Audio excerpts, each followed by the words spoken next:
So they're trapped on the bridge, right? Dark troopers banging down the door. Oh no. They look down at the screen. An X-Wing pulls into the hangar. No. Yes, and then a hooded figure hops out. Is it him? Well, he ignites a green lightsaber. It is him. So he's hacking and slashing through dark troopers, eventually makes his way to the bridge, gets his own hallway scene, busts in, saves the day, adopts Baby Yoda. Awesome. How did he look? Okay. Better than Leia and Tarkin. Still something a little off about the mouth. But at this point, we gotta take what we can get. Hello all, I'm Josh, this is Josh Builds Stuff, and today we're talking about another X-Wing. This is Luke Skywalker's X-Wing fighter, released in January 2021, contains 474 pieces, and costs $50 here in the US. Look, we all know LEGO has made a lot of X-Wings over the years, and I think they even made this version, Luke's X-Wing, as recently as 2018. But that doesn't mean that this is not worth talking about. I'll admit, when this set was initially announced, along with yet another TIE fighter that we'll also review, I was prepared to be underwhelmed, and I would say my expectations have been about met. Don't get me wrong, I don't dislike this set by any means. I think it has a lot of great qualities, which we'll talk about in a minute, and I am especially in favor of LEGO offering some ships that they've offered before, but for a lower price point. That's what LEGO has done here, at least that's my assumption. I assume that they wanted to release some very popular ships, but for a slightly lower price point than their usual $70, $80, $90 range. The big question then becomes how many compromises had to be made in order to get this set out with fewer pieces and for a lower price. Well, let's talk more about the details of this set as well as its minifigures, and we'll even compare it to a much older version of this same ship and see how it holds up against it. All of that after the build. The build felt familiar, if I may rehash the same argument we've already made. Plenty of the build techniques in this set felt the same as those in previous X-Wings. However, I think because this set is smaller, some new techniques had to be developed. One of the most notable differences in this set is the mechanism by which the X-Wings open and close. Or I guess that's called locking them in attack position. Well, in this build, almost that entire mechanism is Technic pieces, and that section of the build was actually super interesting. Otherwise, the nose and the wings was basically what we've already gotten. All in all, decent little build, but nothing spectacular.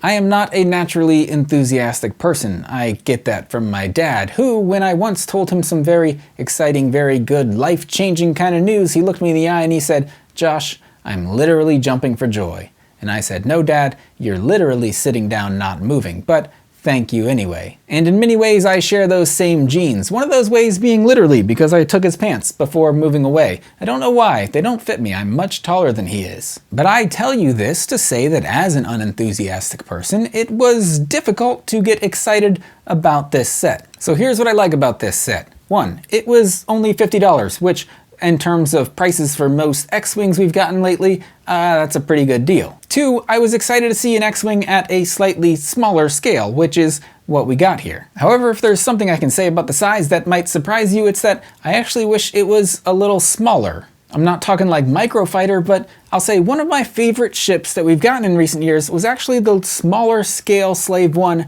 that came with the big Cloud City UCS set. Somehow the Slave 1 being done at this smaller scale works really well in my opinion, and still feels really sturdy and looks a lot like the ship we know and love. However, with the X-Wing in this case, it's not quite scaled down enough to the point where you'd say it's in a whole new class of smaller scale ships. It just seems like a full scale ship that has been compromised in some certain ways to make it a smaller piece count.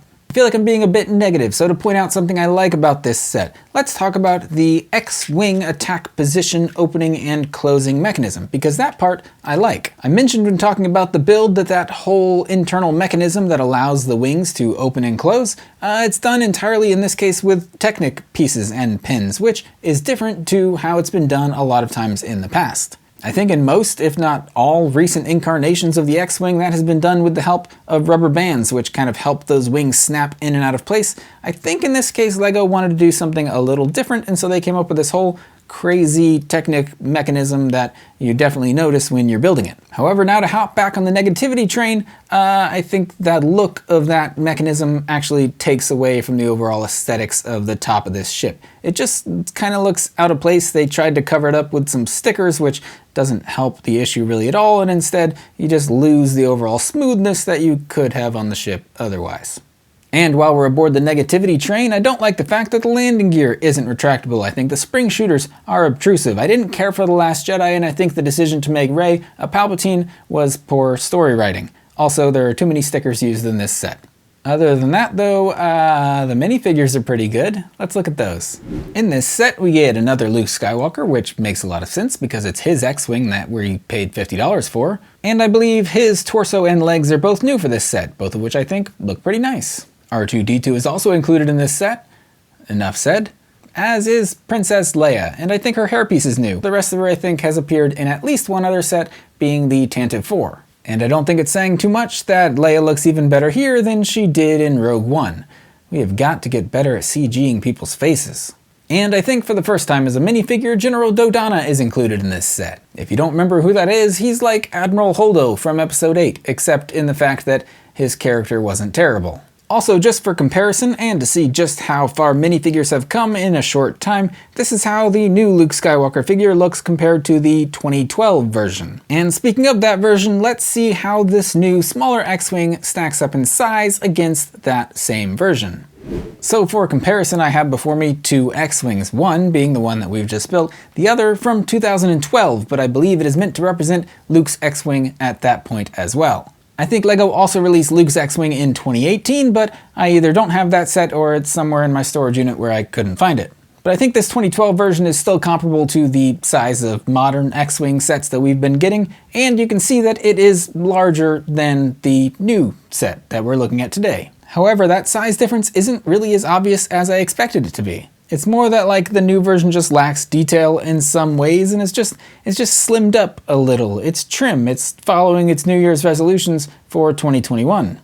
Besides that difference in size and I guess a little bit of detail, the only real difference between these sets, like I said, is that X-Wing attack position opening mechanism. In this 2012 version we have that old version that uses rubber bands, whereas the new version is entirely Technic built. Plus there is obviously a difference in price. The new version is what, 50 bucks? The 2012 version, I think that was like $60, but that was $60 in 2012, which is like 0.0015 Bitcoin in today's money, because it's the future and all of our money is measured in Bitcoin.